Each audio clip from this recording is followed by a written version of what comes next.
Bam, ba-da-da-da. Ba-da-doo, ba-da-doo, ba-ba-ba-da-doo. Na-na-na-na, na-na-na. It is time for Rickrolling and finding out the origins of the Rickroll. Yeah, ba-ba-ba. Is made possible by NordVPN. Start protecting your internet experience today with 66% off a 2-year plan by using the code BRAINFOOD at nordvpn.com/brainfood. Dun, dun, dun. Dun, dun, dun, dun, dun. So in the video today, we're answering a viewer question because Carrie G asks us, is it true that Rick Astley only made like $10 from Rickrolling? Oof.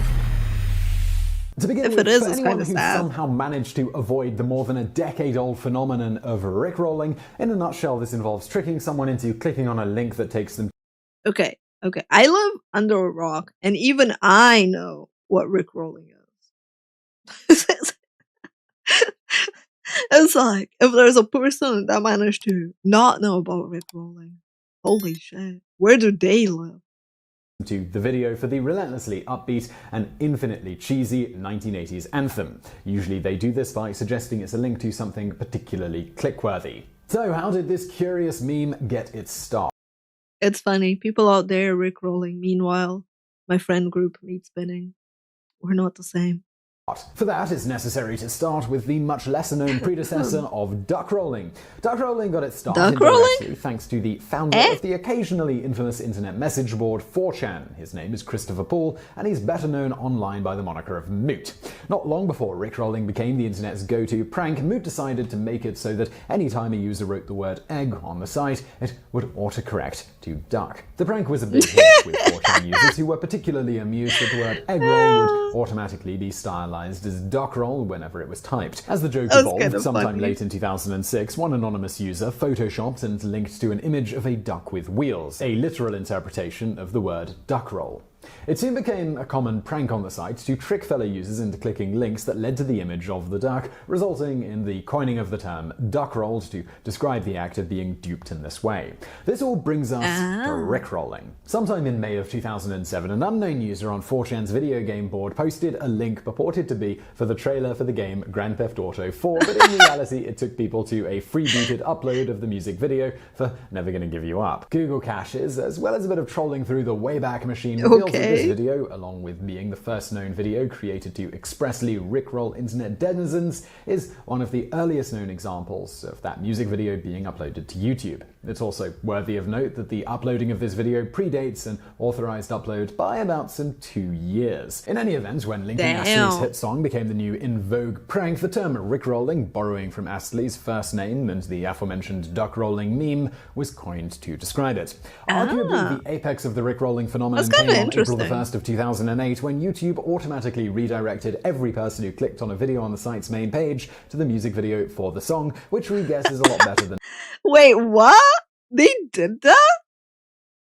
Directing them to an alternate version of this joke going around the internet at the time, involving a couple of ladies and a couple of cups. As to Astley, he first learned about Rickrolling via friends of his rickrolling him. Not understanding why his friends were emailing him links purported to be other things but taking him to his hit song's music video, he would later reveal in an interview that his teenage daughter let him in on the prank that was sweeping the internet. This brings us all to what the notoriously reclusive Astley thinks of his most popular song being, to put it bluntly, the punchline to a bad joke.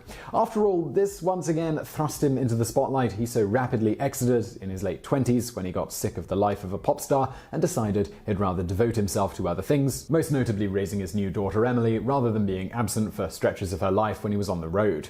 To begin with, Astley states that he thinks the whole thing is rather amusing, and to quote the man himself, "I don't see it as negative. If someone had messed around with it and cut it all up and made me look stupid, I mean, I look pretty stupid anyway in that video, if it was nasty, then I'd probably be a bit pissed off. But it's not. It's like we're choosing that video because it's a full-on 80s cheesy video. There's no getting away from it now, and I've got to own it because if I don't, it's like being petty." Hey, that's I a suppose nice at first I was a comment. little embarrassed by it. I always liken it to when people look through their photo albums or home videos from 20 years ago and think, gosh, did I really wear that? The difference is, thankfully, on the one hand, and perhaps a bit scarily Forever on the other, mine are out immortalized. there for the public to see whenever they want. Yeah, it's kind of like weird. You do something weird, and it's forever immortalized on the internet. It's there. People can find it.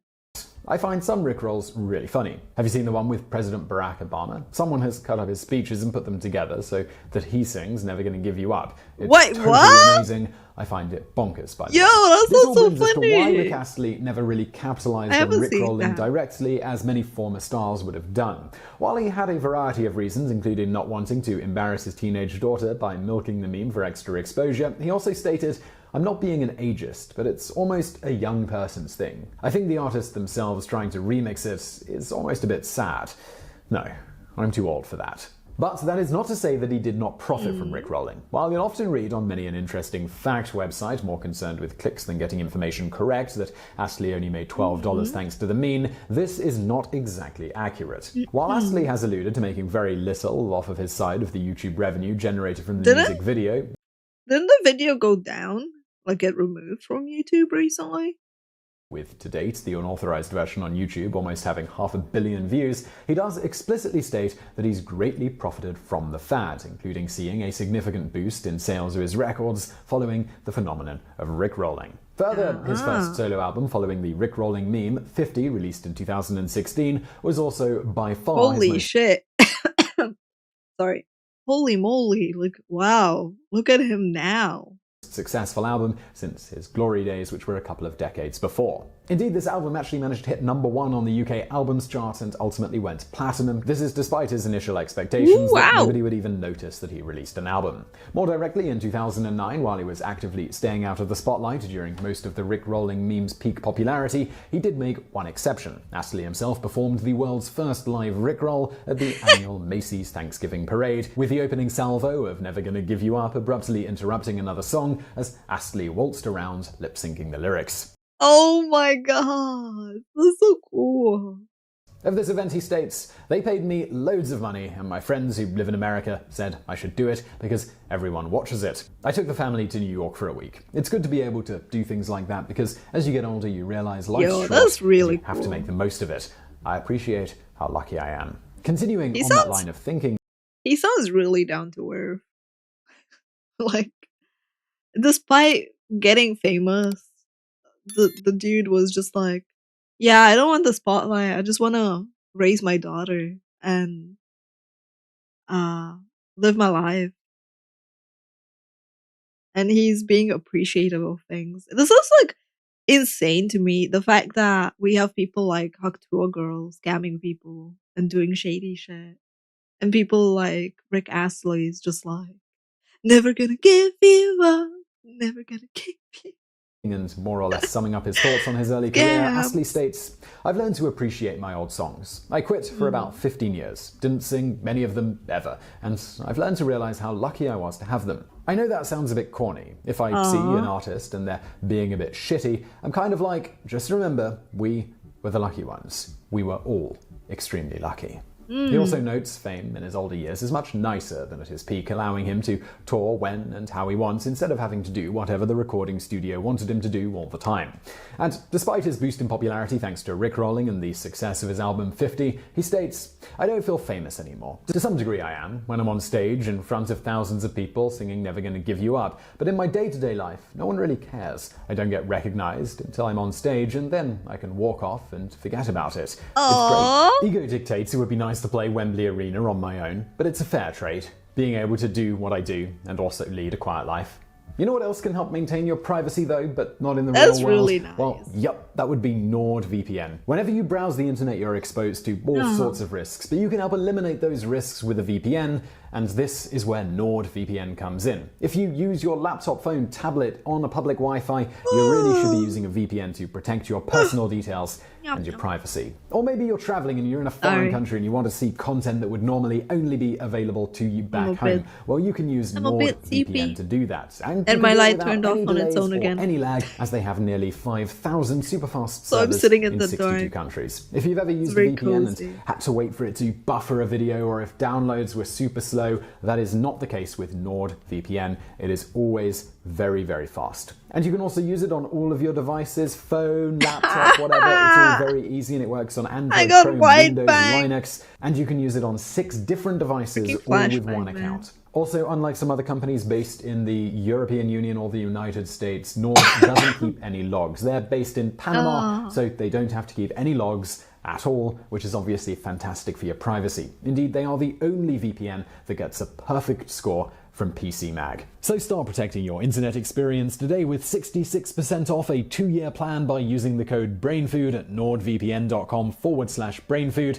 And now let's do some bonus facts. Ever wonder where the word meme actually comes from? Well, want to know more? Meme was actually coined by evolutionary biologist Richard Dawkins in his 1976 book, The Selfish Gene. In it, he states the following: "We need a name for the new replicator, a noun that conveys the idea of a unit of cultural transmission or a unit of imitation. Meme comes from a suitable Greek root, but I want a monosyllable that sounds a bit like gene. I hope my classicist friends will forgive me if I abbreviate meme to meme. If it is any consolation, it could be thought of as being related to memory or to the French word meme. It should be pronounced to rhyme with cream." And now for another bonus fact. The French word meme that he references means same or alike, though the meaning changes somewhat depending on how it is used. The Greek word meme he derives meme from comes from the ancient Greek word meaning that which is imitated, something copied. And now for another bonus fact. When asked by Rolling Stone about the making of arguably one of the most famous music videos in history, Astley states there really wasn't much to it at the time, noting, "We made it the week we went to #1 in the UK. No one sat me down and said, 'We're thinking of you wearing this.' I literally just turned up with my clothes. I hadn't even made any money." Oh my god! It wasn't like I was shopping in the coolest shops in London. Me doing whatever I was doing in the Never Gonna Give You Up video and Together Forever was just pure fear. Fear? Oh my god. It's kind of like, oh yeah, we just showed up in our clothes and sang. And now for another bonus fact. When further queried about whatever happened to the famous raincoat in the video, Astley stated that he no longer has it. To quote him, "Somebody stole it off me in Northern Ireland. We played a radio broadcast outside and it got swamped. There were a couple of policemen, but it all went just a bit mad. Everyone was grabbing hold of me, and before I knew it, it just went off me." So I really hope you liked that video. If you did, that is crazy. Someone out there has the collector piece, just hoarding it, sniffing it every night, being like, yeah, it's Rick Astley. They're clutching it at night and they're falling asleep, and the only thing that they can say or think about is, "I'm never gonna give you up. You're my precious gold. It's gonna forever stay with me." Please do give it a like and don't forget to subscribe. Brand new videos every day of the week. Also, don't forget to check out our friends at NordVPN. Can you imagine You can find a link to them in the description below. And as always, like, we have dockies, right? As VTubers, we have dockies. That guy with the coat, putting it on a docky. Putting like some eyes on the docky, drawing it with like a marker, and being like, "I'm never gonna give you up." It's the original docky, yeah. Thank you for watching. This was a really cool video. It was very cool, actually. Informative, and also having some fun moments to it. And I like the guy's vibe. It was nice. And as always, thank you, YouTube, for watching. I hope you like the paddle wool model. And I'll see you for the next one. Bye. Bye, YouTube.